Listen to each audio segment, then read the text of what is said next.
सबको मेरा नमस्कार। एक बार पुनः इस उद्घोष क्रांति राम में आपकी स्वागत है। मित्रों, हम लोग शिव समाज की चर्चा कर रहे थे और शिव समाज शांति काल में भी और संकट के काल में भी सबसे आगे रहता है। अब मैं कुछ घटनाएं आपको सुनाना चाहता हूँ जिससे आपको ये विश्वास हो कि जो रामायण में लिखा है वही वास्तव में हमारे देश में घटित होता है। 1992 की बात है। अयोध्या में बाबरी मस्जिद का ढांचा गिराया गया। सारे देश में मुस्लिम समाज के द्वारा आक्रोश प्रकट किया गया। अलग अलग क्षेत्र में अलग अलग प्रकार के आक्रोश प्रकट करने के तरीके थे।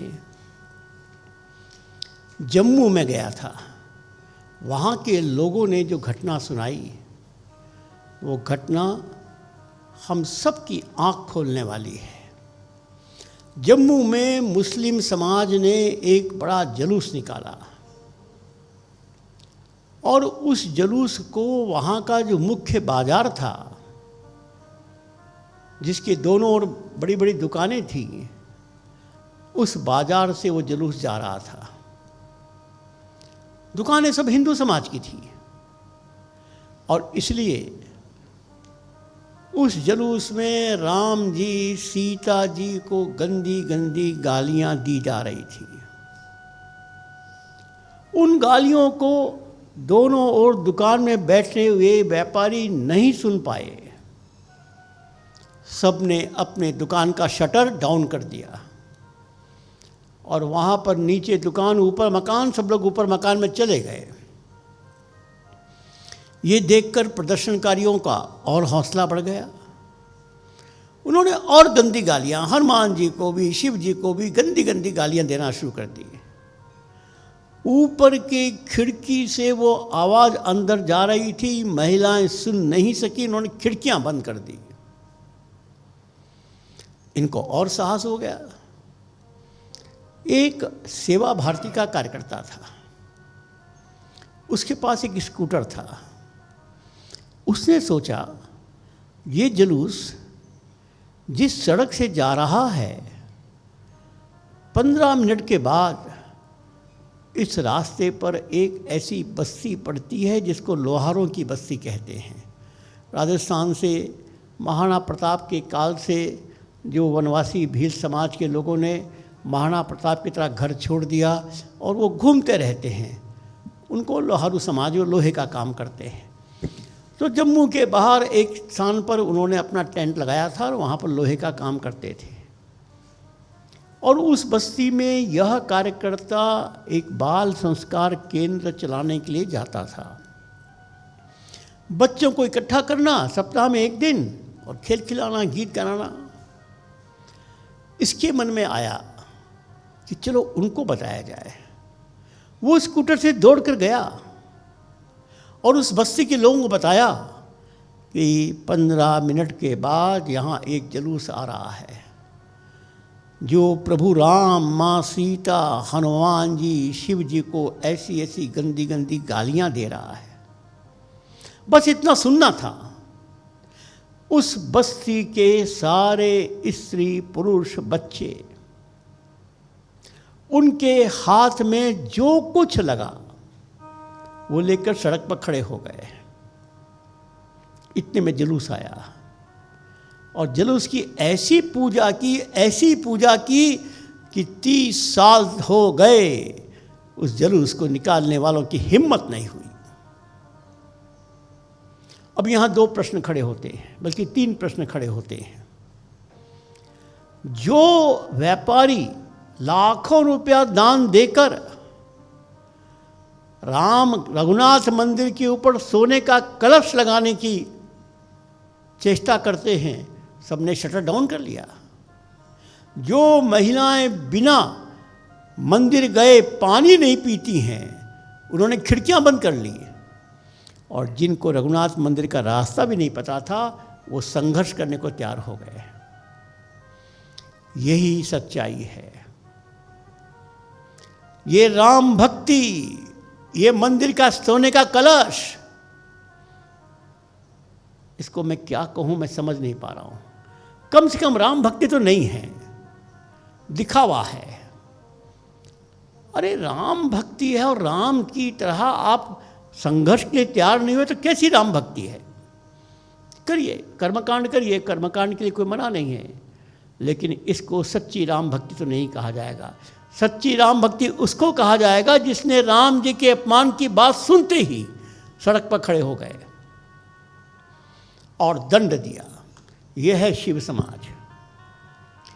उस समय मैं बिहार में था और बिहार और झारखंड एक ही था। मैं वनवासी कल्याण आश्रम का कार्यकर्ता था। बिहार में किशनगंज नामक जगह है, एकदम पूर्वी क्षेत्र में, बांग्लादेश से लगा हुआ वो ज़िला है। तो वहाँ मुस्लिम पॉपुलेशन, हिंदू पॉपुलेशन लगभग बराबर है। तो वहाँ के मुस्लिम समाज ने ये निर्णय किया कि कल प्रातःकाल हम हिंदू घरों पर हमला करेंगे। अब सायंकाल ये तय हुआ, किसी प्रकार से वो न्यूज़ लीक हो गई। तो किशनगंज के जितने हिंदू परिवार थे, उनमें से जो संपन्न परिवार थे, जिनके पास गाड़ियां थीं, उन्होंने अपने परिवार की महिलाओं को गाड़ियों में बैठाकर रात में ही दूर कहीं रिश्तेदार के यहाँ भेज दिया, क्योंकि वो जानते थे कि मुसलमान समाज का यदि हमला होगा तो सबसे पहले माता बहनों पर अत्याचार होगा। और जिनके पास गाड़ियाँ नहीं थी, उन्होंने अपने घर की माता बहनों को एक मंदिर में बंद करके बाहर से ताला लगा दिया। कल्याण आश्रम का एक कार्यकर्ता था, उसके पास मोटरसाइकिल थी। उसने शाम को ये न्यूज़ सुनकर किशनगंज के चारों ओर गांव में गया और सबको बोला कि सुबह 7 बजे ये होने वाला है। जिस गांव में जिस समय सुना, उसी समय गांव के सब लोग पैदल चलना शुरू कर देते हैं, तीर धनुष लेकर। और सुबह 7 बजे जब मुसलमान इकट्ठे हुए आक्रमण करने के लिए, देखते उनके पीछे उनसे दुगनी संख्या में तीर धनुष लेकर लोग खड़े हैं, वापस चले गए। जिन पर हमला होना था वो सब भाग गए और जिनको हमले से कोई मतलब नहीं था वो सब आ गए। यह है शिव समाज। उड़ीसा का एक उदाहरण, उड़ीसा में 2008 के जन्माष्टमी के अवसर पर पूज्य स्वामी लक्ष्मणानंद सरस्वती जी की हत्या कर दी। हत्या यही माओवादी और चर्च के लोगों ने की, बहुत ही क्रूरता से हत्या की। और उस हत्या को सुनकर सारा फुलवानी जिला, जिसको कंधमाल जिला कहा जाता है, जहाँ स्वामी जी का कार्यक्षेत्र था, एकदम उबाल आ गया। फिर वो रुके नहीं और उन्होंने, सारे शिव समाज के लोगों ने एकदम एक प्रकार से क्रांति ही की। वहाँ पर रहने वाले जितने भी ईसाई समाज के लोग थे, जितने भी चर्च थे, सब पर वहाँ के लोगों ने बदला लिया। अब इस बदले का परिणाम ये हुआ कि वहाँ की सरकार, केंद्र की सरकार, सब तो एक प्रकार से हिंदू विरोधी सरकारें, और इसलिए उन्होंने तो चर्च का ही सहारा दिया। दुनिया के 9 देशों के प्रतिनिधिमंडल आए, उन्होंने सरकार पर दबाव बनाया और वहाँ पर बड़ी संख्या में पुलिस और मिलिट्री दोनों डिप्लॉय कर दी गई। और घर घर जाकर पुरुषों को गिरफ्तार किया गया। तो ऐसी स्थिति में पुरुष सब गिरफ्तार हो गए और महिलाएं घरों में थी, लेकिन महिलाओं ने पुलिस और मिलिट्री से लोहा लिया, उनको गांव में घुसने नहीं दिया। ये महिलाएं कौन थी? ये महिलाएं जो सत्संग केंद्र में आने वाली महिलाएं, उन्होंने ही पुरुषार्थ प्रकट किया, और सब शिव समाज। एक बात इसमें और सीखने लायक है, स्वामी जी ने सत्संग भी शुरू किया था तो स्वामी जी ने 2 विद्यालय भी शुरू किए थे, एक बेटों के एक बेटियों के। सेवा के और भी प्रकल्प शुरू किए थे, खेती के भी, उद्योग के भी। लेकिन इस संकट में सेवा से जुड़ा हुआ एक भी व्यक्ति सामने नहीं आया। ना विद्यालय का विद्यार्थी, ना छात्रावास का विद्यार्थी, ना सेंटर का विद्यार्थी, कोई नहीं आया। वो तो सब पढ़ लिख कर बन गए सरकारी नौकर। आए कौन? जो सत्संग केंद्र में जाने वाली माताएं थी। यहीं पर सिद्ध होता है मित्रों, ये सेवा स्वार्थ जगाती है, ये सेवा पुरुषार्थ को नष्ट करती है। हम सेवा करते हैं क्योंकि ये हमारा प्रवेश मार्ग है, अंतिम लक्ष्य नहीं है। अंतिम लक्ष्य है दैनिक सत्संग, जहाँ पर कार्यकर्ता को, समाज को कुछ देने की आदत लगती है। तो वहाँ पर भी शिव समाज ने एक बहुत बड़ा पुरुषार्थ प्रकट किया, सारी दुनिया में इसकी चर्चा हुई। यह शिव समाज की विशेषता। उत्तर प्रदेश का एक नगर, अभी कुछ वर्षों पहले की बात, शुक्रवार का समय था, जुम्मे की नमाज़ पढ़कर मुस्लिम समाज के लोग मस्जिद से बाहर आ रहे थे। पता नहीं कौन सी घटना हुई कि उन्होंने पूरे दुकान को लूटना तोड़ना प्रारंभ कर दिया। अब पुलिस भी जिस सरकार की, वो सब सरकार उनके समर्थक। तो कोई भी हिंदू समाज के संरक्षण की ना पुलिस आई, ना कोई नेता आया। संयोग से वहाँ एक अंचल का हमारा अभियान प्रमुख भी था। उसने आसपास के सारे एकल विद्यालय के गांव-गांव में टेलीफोन कर दिया। 1 घंटे के बाद पूरा शिव समाज वहाँ पर उपस्थित। और उसके बाद जो हुआ, तो उस समय ये अखिलेश यादव और मुलायम सिंह यादव, इनको दौड़कर आना पड़ा वहाँ के मुस्लिम समाज को सांत्वना देने के लिए। जब हिंदू मार खा रहे थे तो वो अपने आराम से दिल्ली में थे,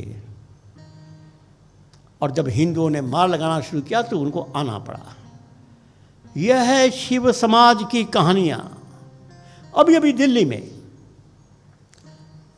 में नागरिकता कानून के विरुद्ध फरवरी में जब हमारे देश में अमेरिका के राष्ट्रपति ट्रंप साहब आए थे, तो दिल्ली के लोगों क्या, यही दुष्ट लोगों ने, कौरव सेना कहो या मेघनाथ के वंशज कहो, इन्होंने दिल्ली में बहुत बड़ा झगड़ा, दंगा, मारपीट, हत्या, जलाना किया। संयोग से एक पुलिस का ऑफिसर मारा गया। वो ऑफिसर शिव समाज का था। उसका समाचार जब शिव समाज को लगा, सारा शिव समाज सड़क पर आ गया और बात बिल्कुल उल्टी हो गई। तभी नेताओं को चिंता भी हुई। जब तक हिंदू मार खा रहे थे किसी को चिंता नहीं थी, और जब हिंदुओं ने मार लगाना शुरू किया तो सबको चिंता हुई। ये कौन करता है? शिव समाज। आज से नहीं, प्राचीन काल से कोई भी घटना ले लो, हिंदू समाज की रक्षा के लिए हमेशा शिव समाज ही आगे आता है। अब हम राम जी रामेश्वरम में शिवलिंग की स्थापना करने के बाद जो उपदेश देते हैं उसकी चर्चा करेंगे। पहले चौपाई और उसके बाद हम लोग व्याख्या करेंगे। श्री राम जय जय राम।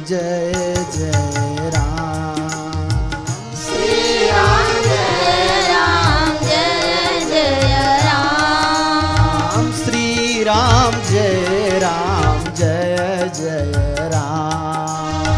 श्री राम जय जय राम। लिंग थापे विधिवत करी पूजा।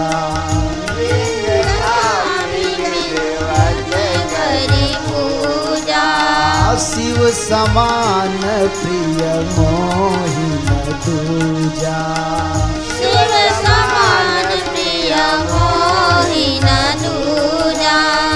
जे रामेश्वर दर्शन करी हही। जे रामेश्वर दर्शन करहि। ते तनु तजी मम लोक सिधरी हही। ते तनु तजी मम लोक सिधरहि। जो गंगा जल आनी चढ़ाई। जो गंगा जल आन चढ़ाई। सो सायुज मुक्ति नर पाई। सो सायुज मुक्ति नर पावई।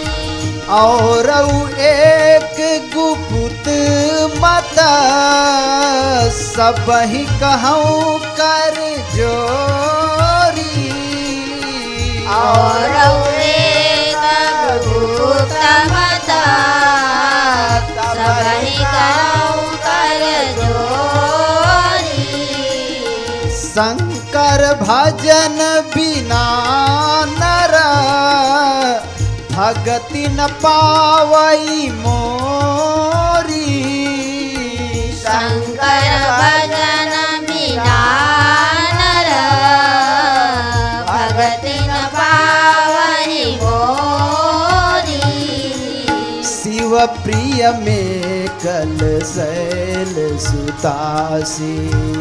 शिव प्रिय में कल शैल सुतासी।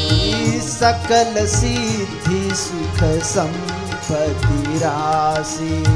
सकल सिद्धि सुख संपत्ति राशि। श्री राम जय जय राम। श्री राम जय जय राम। श्री राम जय जय राम। श्री राम जय जय राम।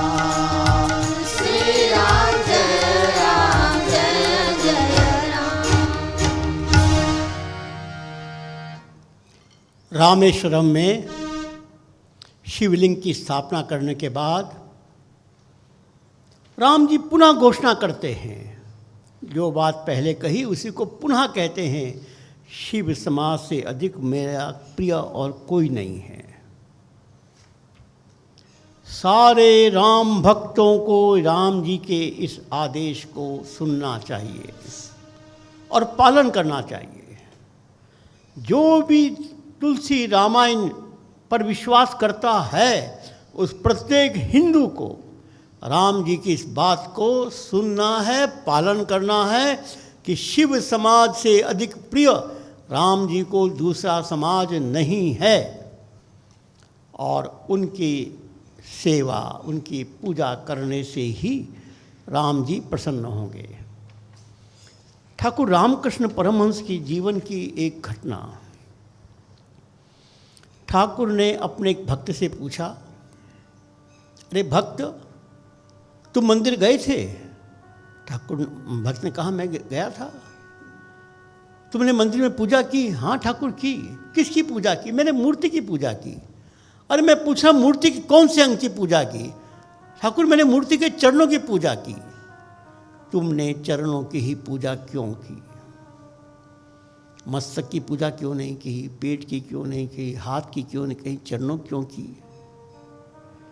तो ठाकुर इसका अर्थ बताते हैं, समाज रूपी परमात्मा के मस्तक बने हुए ब्राह्मणों को दूर से नमस्कार कर लो,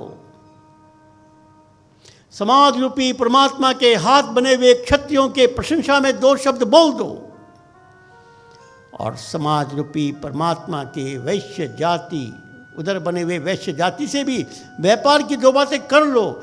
लेकिन समाज रूपी परमात्मा के चरण बने हुए शिव समाज, ये शूद्र समाज, ये सेवा समाज, इसकी पूजा करनी होगी। पूजा, सेवा भी नहीं, पूजा। यह है हमारा शास्त्र, यह है हमारा विचार। तभी उन्होंने कहा कि दरिद्र नारायण, इस युग में दरिद्र नारायण बन के आया है। यही बात तो राम जी कह रहे हैं, और यही बात समझाने के लिए एकल अभियान प्रयास कर रहा है। और फिर राम जी ने एक बात कही, जो इस शिव लिंग के दर्शन करेगा वो मेरे लोक में आ जाएगा। अर्थात अब रामेश्वर का दर्शन, अब रामेश्वर के दर्शन की एक कहानी और सुनाता हूँ। कैसा है ये शिव समाज? आपको ध्यान में होगा कि कुछ वर्ष पूर्व जब कांग्रेस का शासन था और उसमें दक्षिण के तमिलनाडु के करुणानिधि की पार्टी भी उसमें सहयोगी थी, राम सेतु का विषय आया। वास्तव में करुणानिधि के परिवार के एक व्यक्ति को वहाँ के बालू में पाए जाने वाले थोरियम का व्यापार करना था, और थोरियम इतना मूल्यवान धातु है और वहाँ इतना अधिक है, इसके व्यापार में कितने अरब रुपए कमाएंगे कोई हिसाब नहीं। लेकिन उसमें बाधक था ये राम सेतु। राम सेतु तोड़ने की योजना बनाई गई, एक मशीन भी आ गई, कुछ ऐसी इच्छा हुई कि मशीन भी रास्ते में टूट गई, और सारे देश में एक माहौल बन गया। और सोनिया गांधी जी ने, अर्थात कांग्रेस ने, एक चिट्ठी सुप्रीम कोर्ट को दे दी, एफिडेविट, राम जी इस देश में हुए ही नहीं, ये केवल कल्पना है। अब सारे देश में हिंदुओं में बहुत गुस्सा आ गया। दिल्ली में हमने 2 लाख लोगों को इकट्ठा करके बड़ा सभा की, कोई असर नहीं। माननीय अशोक जी के मन में पता नहीं क्या आया, उन्होंने मुझसे पूछा, श्याम जी रामेश्वर में अपने एकल विद्यालय हैं? मैंने कहा हैं। कितने हैं? होंगे लगभग 300-400 होंगे। क्या शॉर्ट नोटिस पर लोग आ सकते हैं? मैंने कहा जरूर आ सकते हैं। तो बिल्कुल शॉर्ट नोटिस पर 5-6 दिन के पहले ही अशोक जी ने कहा, आप सबको इस तारीख को बुलाइए, मैं जाऊंगा। आसपास के सारे एकल विद्यालय के सब समाज के लोग वहाँ आए, लगभग 10-12 हज़ार लोग थे, और अशोक जी का भाषण हुआ। अशोक जी का भाषण क्या हुआ होगा ये आप कल्पना कर सकते हो। वो न्यूज़ अखबार में छपी। करुणानिधि उस समय चेन्नई में थे, उन्होंने अखबार पढ़ा, रामेश्वरम में अशोक सिंघल के भाषण में 12,000 लोग। तो उन्होंने फ़ोन किया अपने पार्टी के लोगों में, कौन लोग थे? सब ने कहा महाराज आपका ही वोट बैंक था, जो आपको वोट देता है वही अशोक जी की सभा में गया। करुणानिधि का पैर कांप गया, तुरंत फ़ोन किया सोनिया गांधी को, वापस लो वो चिट्ठी, मेरी सारी राजनीति खत्म हो जाएगी। शिव समाज यदि इकट्ठा हो जाए तो बड़े से बड़े राजनीतिक नेताओं को भी हम धूल चटा देंगे। देखो 2 लाख की यहाँ पर हमने मीटिंग की, किसी को तकलीफ नहीं हुई, किसी का वोट बैंक प्रभावित नहीं हुआ, और वहाँ करुणानिधि के वोटर वो आ गए अशोक जी की सभा में। करुणानिधि घबरा गए कि यदि ये बात सारे तमिलनाडु में फैल जाएगी मैं तो ख़त्म हो जाऊंगा। यह है शिव समाज की विशेषता। अब राम जी कहते हैं कि जो गंगा जल लाकर रामेश्वर को चढ़ाएगा उसको सायुज मुक्ति मिलेगी। अर्थात शरीर सहित मुक्ति। इसका एक अर्थ यह है कि वो राम बन जाएगा, मेरे साथ वो एक रूप हो जाएगा। अब कहाँ गंगा जल उत्तर प्रदेश और कहाँ शिवलिंग रामेश्वरम। राम जी क्या कहना चाहते थे? जो पूरे भारत में अखिल भारतीय स्तर पर शिव समाज का सम्मान करेगा वही राम कहलाएगा।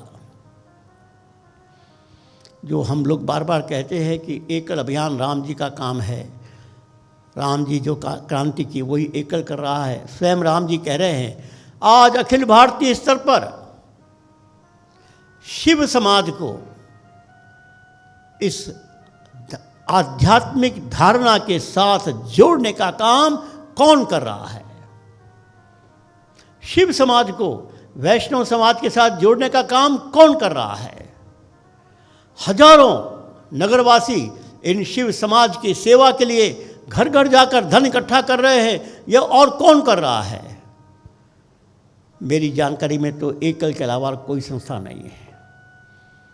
इसलिए राम जी बता रहे हैं कि जो अखिल भारतीय स्तर पर कहाँ रामेश्वर और कहाँ उत्तराखंड, सब जगह एकल, तो वो इस बात को बोल रहे हैं कि सायुज मुक्ति मिलेगी, मतलब राम बन जाएंगे।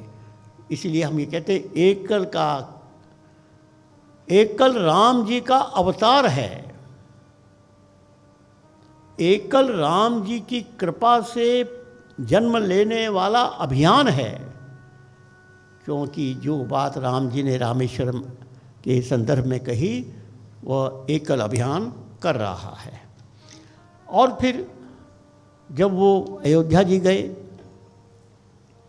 वहाँ भी सबको बुलाया, कहा एक गुप्त बात मुझे कहनी है। क्या गुप्त बात कहनी है? कि शंकर भजन बिना नर भगति ना पाए मोरी। शिव समाज की भक्ति किए बिना मेरी भक्ति नहीं मिलेगी। अब अयोध्या के राजा बन गए हो और अयोध्या का राजा कह रहा है अपनी प्रजा को कि शिव समाज को जब तक तुम भक्ति नहीं करोगे, प्यार नहीं करोगे, सेवा नहीं करोगे, सम्मान नहीं दोगे, मेरा सम्मान नहीं मिलेगा। और अंत में रामायण नर्मदा नदी के बारे में उल्लेख करती है। नर्मदा नदी शिव जी को बहुत प्यारी नदी है। एक और भी प्रसंग है कि नर्मदा नदी का क्षेत्र ही दंडकारण्य कहलाता है। और कैकेयी ने राम जी को वनवास जाने के लिए नहीं कहा था, दंडकारण्य जाने के लिए कहा था। हम कहते हैं कि वनवास हुआ, लेकिन वो स्पष्ट कहा कि तुम दंडकारण्य जाओ। अब दंडकारण्य मानिए छत्तीसगढ़ और महाकौशल, पहले तो एक ही प्रदेश था, मध्य प्रदेश। हम लोग यदि नर्मदा के पास जाएंगे तो एक विशेषता ध्यान में आएगी। नर्मदा के निकट हर कंकर शंकर बन जाता है, हर कंकर शालिग्राम बन जाता है। जितने शालिग्राम इस देश में आते हैं वो नर्मदा नदी के किनारे पाए जाते हैं। सामान्य पत्थर का टुकड़ा नर्मदा नदी के प्रहार से ऐसा गोल बन जाता है कि वो शिवलिंग बन जाता है। अब बात ये प्राकृतिक भी है लेकिन एक संदेश भी है। जो नदी कंकर को शंकर बनाए, और ये देश शंकर का देश है, राम जी शंकर के उपासक हैं। सामान्य व्यक्ति से असामान्य काम करवाने का जो संकल्प करेगा वही शिव जी को प्रिय होगा। महाकाल उज्जैन में है और इस समय संवत 2077 चल रहा है। ये 2077 पहले विक्रमा संवत विक्रमा जी ने क्या किया था? तो ऐसा कहते हैं कि द्वापर युग में धर्मराज की स्थापना हुई, और धर्मराज की स्थापना होते ही कुछ वर्ष के बाद कलयुग आ गया और पांडव सब चले गए वनवास में और पांडवों की संतानें सब राज करती रहीं। अब ये मान्यता ये है कि कलयुग आए हुए लगभग 5000 साल हो गए हैं। तो प्रारंभ के 3000 साल बहुत ही इस देश के लिए, जिसको कहते हैं सोने की चिड़िया थी, दूध की नदियाँ बहती थी, स्वर्ग था, वैभव था, क्या क्या नहीं था। और उस 3000 साल के भारत के वैभव की चर्चा सारी दुनिया में हो गई। तो दुनिया के जो लुटेरे जाति के लोग हैं, जो दुष्ट जाति के लोग हैं, उन्होंने भारत में आकर हमला करके वो लूटने की कोशिश बनाई। तो लगभग 2000 साल पहले विक्रमादित्य राजा थे उज्जैन के। उनका राज बिल्कुल अफगानिस्तान से लेकर नीचे तक था और उनको समाचार मिला कि उत्तरी सीमा पर शक समाज के लोग हमला करने वाले हैं। विक्रमादित्य जी ने अपने सेनापति को बुलाया, सेनापति जी सेना तैयार कीजिए, युद्ध की तैयारी हो रही है, प्रस्थान करना है। सेनापति ने कहा कि महाराज क्षमा करिए, आपने सेना को इतनी सुविधा दे दी, इतनी सुविधा दे दी, एयर कंडीशन रूम दे दिया, एयर कंडीशन गाड़ी दे दी, और वे सब अब युद्ध के लायक नहीं रहे, सब ने युद्ध करने से मना कर दिया। अब विक्रमादित्य को बड़ी चिंता हुई कि युद्ध के लिए मना कर दिया तो ये कौन लड़ेगा। ऐसा कहते हैं कि विक्रमादित्य जंगल में गए और जंगल में मिट्टी के पुतले बनाए और मिट्टी के पुतलों के कान में कुछ फूंका, वो सब सैनिक बन गए।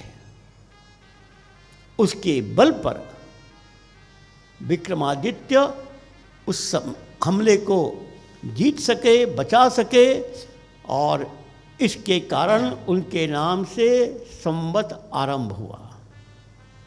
जो मिट्टी के पुतलों को भी सैनिक बना सके वही विक्रमादित्य बन सकता है। एक अभियान वही काम कर रहा है। हमारे सामान्य कार्यकर्ता गांव-गांव के आज कैसा विक्रम प्रकट कर रहे हैं। ये जो भजन मंडली बैठी है, इनके घरों में जाइए, समझ में आएगा किस परिवार के हैं। और जब ये अमेरिका गए तो समझ में आएगा कि अमेरिका के लोग कैसे इनसे प्रभावित हुए। एकदम सामान्य लोगों ने असामान्य काम किया। यही एकल की विशेषता है। और एकल की विशेषता इसलिए कि हमने शिव समाज को अपना आराध्य बनाया। हम शिव समाज की सेवा नहीं करते हैं, हम शिव समाज की पूजा करते हैं। और इसलिए हम पर यह कृपा है। मैं सभी बंधुओं को, माता बहनों को यह प्रार्थना करूंगा कि रामायण पढ़िए, लेकिन रामायण समझिए और समझकर उसके अनुसार पालन करिए। और पालन करने के लिए एक प्लेटफॉर्म आपके पास है, एकल अभियान का। आप उसमें आइए। देश की आर्थिक व्यवस्था ये निर्भर करती है खनिज संपदा पर। और आपको जानकर आश्चर्य होगा, असम से लेकर गुजरात तक एक बड़ी पट्टी है जिसमें देश का लगभग 80-85% वनवासी रहता है और 80-85% खनिज संपदा यहीं पर है। झारखंड में तो यूरेनियम मिला, जिस यूरेनियम के पीछे दुनिया पागल है। अर्थात यह शिव समाज उस खनिज संपदा का रक्षक है। और अब समझ में आना चाहिए कि उस शिव समाज के पास ही ये पादरी क्यों गए। ये मत समझना कि उनको धर्मांतरित करना आसान है, बिल्कुल गलत। मैंने उड़ीसा में ये प्रयोग किया, बहुत से पादरियों से मेरी वार्ता होती थी।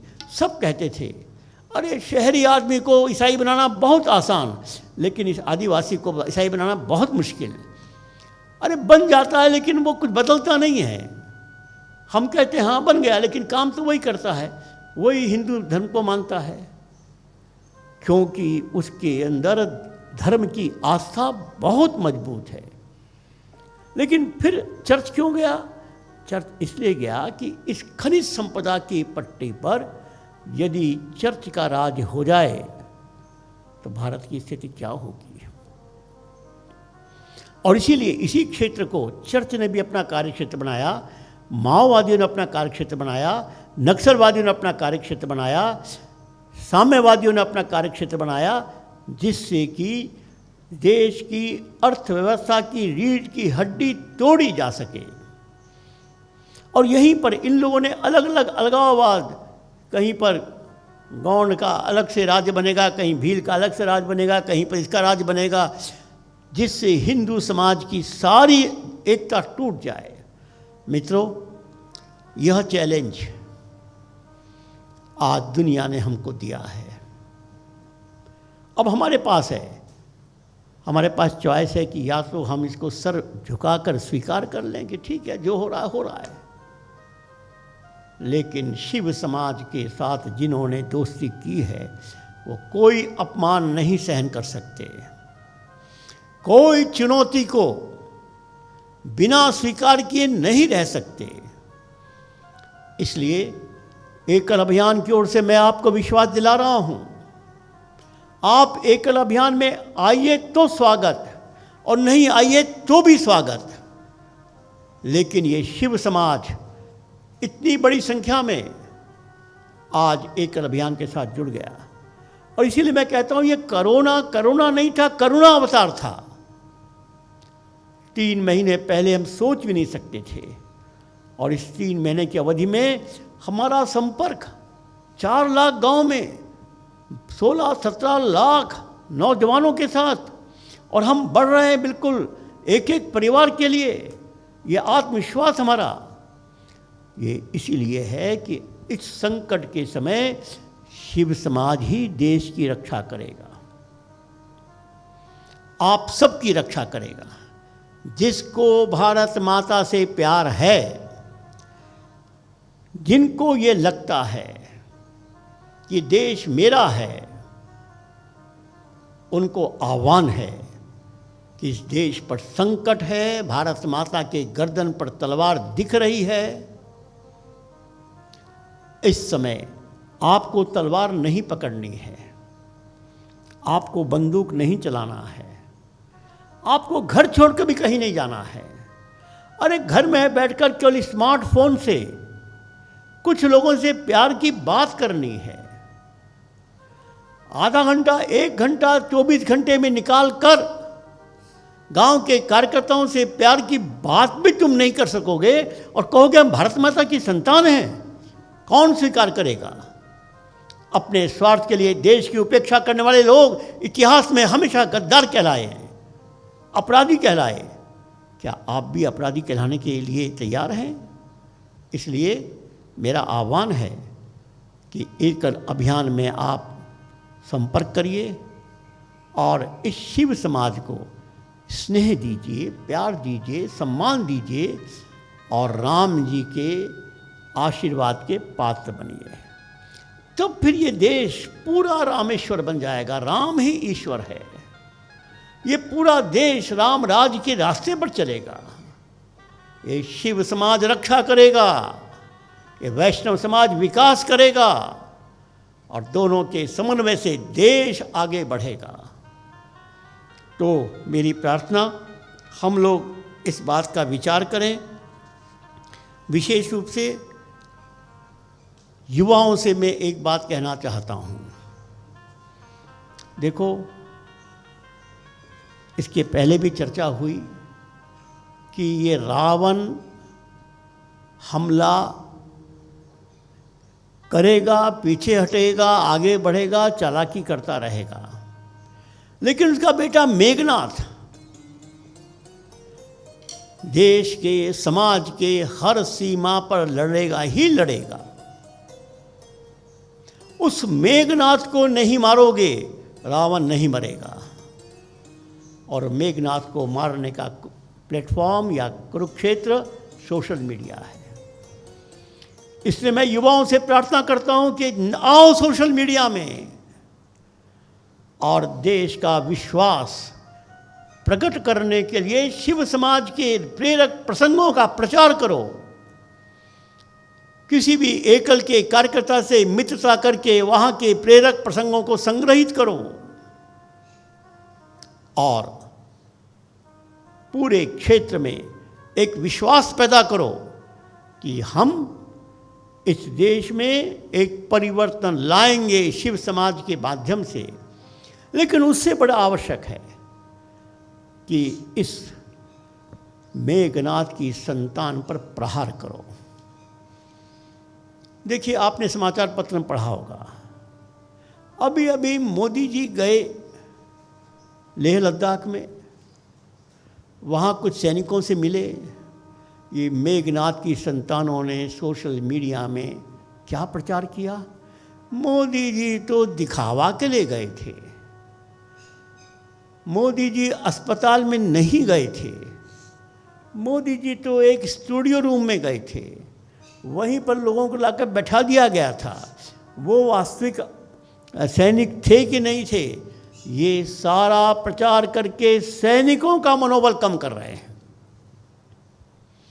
उनको लगता है कि एक बार सैनिक मनोबल कम हो जाएगा, हमारे देश की सेनाएं हार जाएंगी, और देश की सेना हार जाएगी, उनके मंसूबे पूरे हो जाएंगे। अब ऐसी स्थिति में उनको जवाब कौन देगा? उनको जवाब देने का काम हमको करना है, अर्थात इस देश के युवाओं को करना है। अब युवा केवल आयु से नहीं, अरे जिसके मन में देश के प्रति प्रेम है, कुछ जज्बा है, कुछ देश के लिए करना चाहता है, वो युवा है। मेरे सरीखा व्यक्ति इस आयु में यदि मैं ये ट्विटर और ये फेसबुक और ये सब व्हाट्सअप, जो 2 साल पहले मुझे पता भी नहीं था क्या होता है व्हाट्सअप, लेकिन परिस्थितियों ने कहा कि नहीं करना, तो मैंने शुरू किया। फिर आप क्यों नहीं कर सकते? आपकी आयु मुझसे अधिक नहीं है और आप बहाना नहीं बना सकते कि हम ये नहीं कर सकते, वो नहीं कर सकते। चाहे माता हो, चाहे बहन हो, चाहे भाई हो, किसी भी आयु का हो, उसको करना पड़ेगा। देश की आवश्यकता है। इस समय इतना ही। सबको नमस्कार, धन्यवाद।